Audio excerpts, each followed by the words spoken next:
أعوذ بالله السميع العليم من الشيطان الرجيم. جب انگریز ہندوستان میں آیا اور اس نے اپنے ناپاک قدم ہندوستان میں رکھے، اس وقت سب سے پہلا صوبہ، سب سے پہلا مقام اور شہر کہ جہاں انگریزوں نے ظلم کے پہاڑ توڑے، ظلم و جبر کے عجیب و غریب نظارے اس دنیا نے دیکھے، وہ بنگال تھا.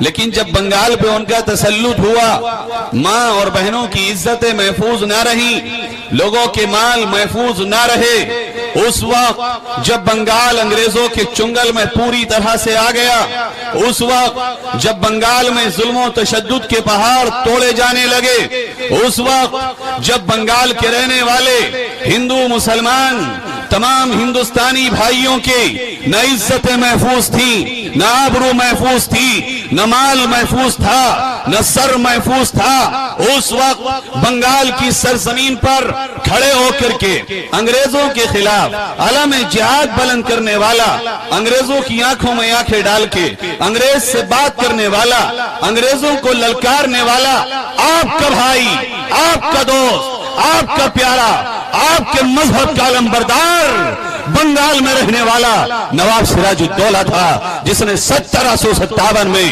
انگریز کی حکومت کو تسلیم نہیں کیا اور کہا کہ انگریز یہ ہندوستان پہ تیرے ناپاک قدم نہیں جمیں گے. اور اس ملک میں سب سے پہلی بغاوت کا اعلان 1757 میں نواب سراج الدولہ نے کر دیا. 23 جون 1757 کو پلاسی کے میدان میں معرکہ ہوا. اپنوں کی غداری کی وجہ سے نواب سراج الدولہ گرفتار ہو گئے اور اس کے بعد 2 جولائی 1757 کو برسر عام نواب سراج الدولہ کو قتل کر دیا گیا.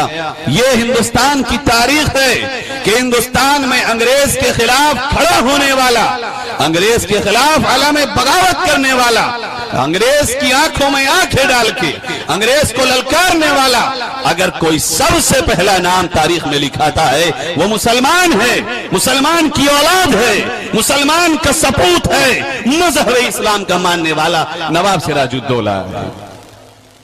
اس کے بعد 1757 کو ہندوستان کے اس عظیم سپوت کی شہادت کے بعد 1792 میں میسور کی سرزمین سے نواب سلطان ٹیپو شہید رحمت اللہ علیہ نے علم جہاد بلند کیا اور میسور کی 4 بڑی لڑائیاں لڑی.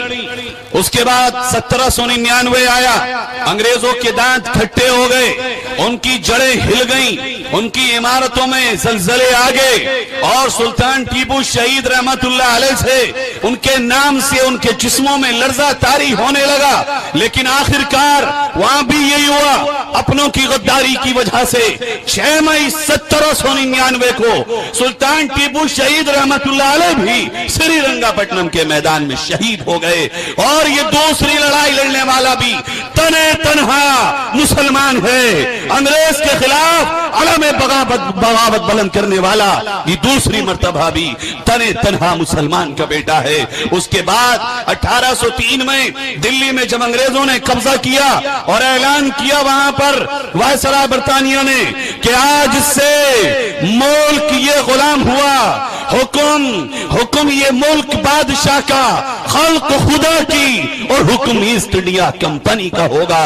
اسی دن ہندوستان کی سرزمین میں سب سے پہلے جہاد کی فرضیت کا فتویٰ دینے والا، جہاد کے فرض ہونے کا فتویٰ صادر کرنے والا میرے آپ کے بزرگ، میرے آپ کے روحانی قائد، ہندوستان کے سر کے تاج حضرت مولانا سید شاہ عبدالعزیز رحمت اللہ علیہ تھے. انہوں نے فتویٰ دیا کہ جب ہندوستان میں یہ حکم انگریز نے لاگو کر دیا ہے کہ ہندوستان غلام ہو چکا ہے، ہندوستان میں حکم ایسٹ انڈیا کمپنی کا ہوگا. حضرت شاہ صاحب نے کہا حکم بھی اللہ کا ہوگا، ملک بھی اللہ کا ہے، بادشاہت بھی اللہ کی ہے، نہ انگریز کی بادشاہت تسلیم ہے، نہ اس کا حکم تسلیم ہے، نہ اس کی حکمرانی تسلیم ہے، نہ اس کی سلطنت تسلیم ہے. ہم سلطانوں کے سلطان رب ذوالجلال کی سلطنت، سلطنت کو تسلیم. بالا کوٹ کے پہاڑ پہ یہ قافلہ پہنچا، اور بالاکوٹ کا معرکہ ہوا. ایک طرف 3,000 دوسری طرف 20,000. راجہ رنجیت سنگھ کا بیٹا شیر سنگھ لے کر کے کھڑا ہو گیا. حضرت شاہ اسماعیل شہید اور سید احمد شہید رحمت اللہ علیہ نے کہا دیکھ شیر سنگھ ہمارا تیرا کوئی اختلاف نہیں ہے, تو بھی ہندی ہے ہم بھی ہندی ہیں, تو بھی ہندوستان کی سرزمین پر جنم لینے والا ہے, میں بھی ہندوستان کا سپوت ہوں, ہمارا تمہارا اختلاف کوئی نہیں ہے, ہمارا دشمن تو انگریز ہے, آؤ مل کر کے مقابلہ کریں. لیکن شیر سنگھ تو انگریز کا غلام تھا, اس کے تلوے چاٹنے والا تھا. اس نے کہا نہیں فیصلہ ہوگا اور جنگ ہوگی. یہ تیسری جنگ بھی ہم سب کے اکابر نے لڑی, آخرکار بالاکوٹ کے معرکے میں شہید ہوئے. اس کے بعد 3 لڑائیاں ہو گئیں. نوٹ کر لیجئے مسلمانوں, تم تھے اکیلے میدان میں, ہمارے آبا و اجداد تھے اکیلے میدان میں, جمعیت علماء کے اکابر تھے اکیلے میدان میں, دوسرا کوئی نہیں تھا. بلکہ میں یوں کہوں تو غلط نہ ہوگا کہ تمہیں تو آزادی کا احساس بھی نہیں تھا 1831 تک, تمہیں شعور بھی نہیں تھا. جب ہم نے 3 لڑائیاں لڑ چکے ہیں اس کے بعد تمہیں شعور آیا ہے, احساس پیدا ہوا ہے. جب ہماری گردنیں کٹ چکی تھی, ہم نے میدان قائم کر دیے تھے, میدان گرم ہو چکے تھے, اس کے بعد تمہیں شعور آیا کہ ہمیں بھی ساتھ آنا چاہیے. آخر پھر 1857 ہوا, میرٹھ میں, مظفر نگر میں, تھانہ بھون میں, امرتسر میں, علی گڑھ میں, مراد آباد میں اور ہندوستان کے ہر شہر میں جنگ لڑی گئی. فیصلہ کن جنگ 1857 کی علماء دیوبند نے, جمعیت کے اکابر نے, جمعیت کے بزرگوں نے, دارالعلوم دیوبند کے قائدوں نے انگریز سے لڑی. اپنوں کی بغاوت کی وجہ سے 1857 میں بھی ہم نے شکست کھائی. بلکہ میں یوں کہوں, میں کہوں گا تو ہمارے بھائی کہیں گے کہ اپنی تاریخ بتا رہا ہے. ہندی مورخ, ہندو مورخ سیوارام گوپ ہندو ہے ہمارا, وہ اس نے لکھا کہ 1857 کی لڑائی میں سب سے زیادہ اگر سر کٹے تو مسلمانوں کے کٹے ہیں. اور وہ لکھتا ہے کہ 1857 میں کم سے کم میرے اندازے کے مطابق 5 لاکھ مسلمان صرف مغربی یو پی کے مسلمانوں کا انگریزوں نے قتل کیا ہے.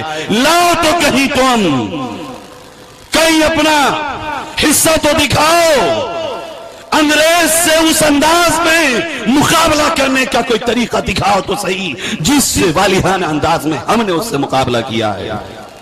1857 کے بعد 34,000 علماء کو پھانسی دے دی گئی دلی کے چاندنی چوک میں. جب ہمیں پھانسی دی جاتی تھی تو سولی کے پھندے پر جو علماء کو لٹکایا جاتا ہے, مسٹر تھامسن لکھتا ہے کہ میں جب دیکھتا تھا تو کبھی کبھی ان مولویوں کی لاش انگریزی میں آٹھ کی طرح تڑپ تڑپ کے ہو جایا کرتی تھی, لیکن اس کے باوجود بھی علماء دیوبند نے اور ہندوستان کے مسلمانوں نے اپنے آپ کو ایک قدم بھی پیچھے نہیں ہٹایا.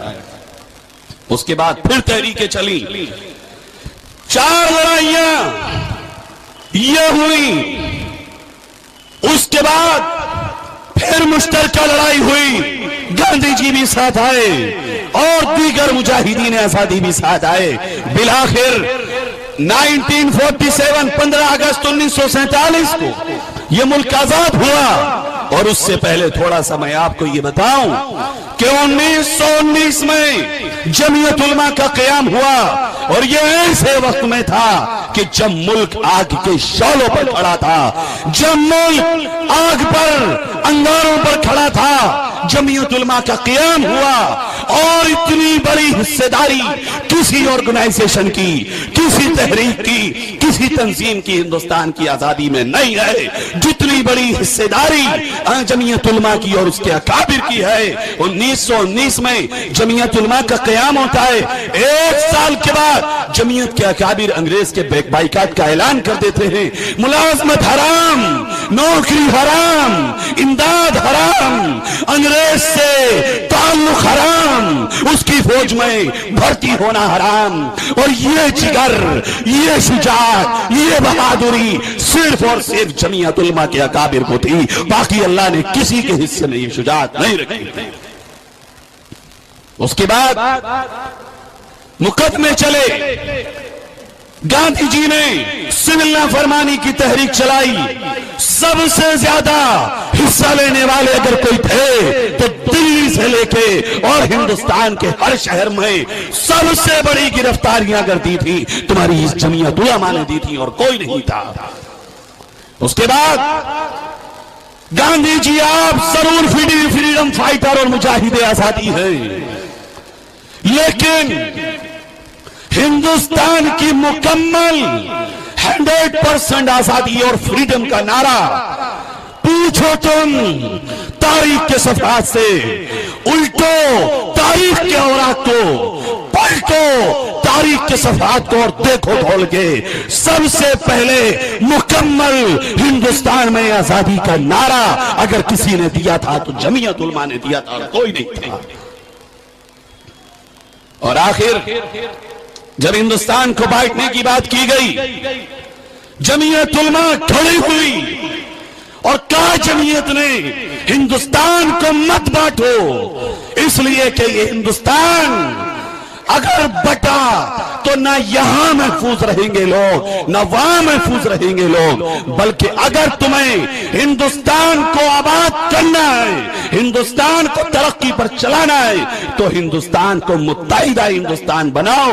لیکن سردار پٹیل کی ناجائز اولادوں کی وجہ سے اور سردار پٹیل کی گندی، ناپاک، گھناؤنی سازشوں کی وجہ سے ہندوستان کا بٹوارا ہوا، ہندوستان تقسیم ہوا۔ جمعیت علماء کہتی رہی، چیختی رہی، چلاتی رہی، ہندوستان مت بانٹو، ہندوستان مت بانٹو۔ اگر آج تم ہم سے یہ کہتے ہو ہم نے تمہیں پاکستان دیا ہے، ہم نے پاکستان نہیں مانگا تھا، ہم نے تو ہندوستان کی 100% آزادی مانگی تھی۔ بہرحال 1947 15 اگست کو ہندوستان آزاد ہوا۔ ایک طرف دلی میں انڈیا گیٹ پر ہندوستان کی آزادی کا پرچم لہرایا جا رہا ہے، دوسری طرف مسلمانوں کی تباہی اور بربادی کے منصوبے بنائے جا رہے ہیں۔ میرے آپ کے بزرگ یہ خواب دیکھ رہے ہیں کہ اب ہندوستان آزاد ہوا، اب ہندوستان کی بٹیا کی عزت محفوظ ہو گئی، اب ہندوستان محفوظ ہو گیا، یہاں بلا تفریق مذہب و ملت ہر شخص اچھی زندگی جیے گا۔ لیکن یہ کچھ نہیں ہوا۔ آج میرے بزرگوں نے سوچا تھا، جو سوچا تھا وہ نہیں ہوا۔ آج ہونا تو یہ چاہیے تھا، ہندوستان کی آزادی میں جن کا سب سے بڑا کردار ہے، جن کی سب سے زیادہ قربانیاں ہیں، جن کے کٹے ہوئے سروں کی اگر تعداد گنو گے 99% سر ہمارے ملیں گے، 1% سر تمہارے ملیں گے۔ آنکڑا لگاؤ، گلت پڑھنا نہیں جانتے ہو ہم سے پڑھ لو، ہم تمہیں سکھا دیں گے۔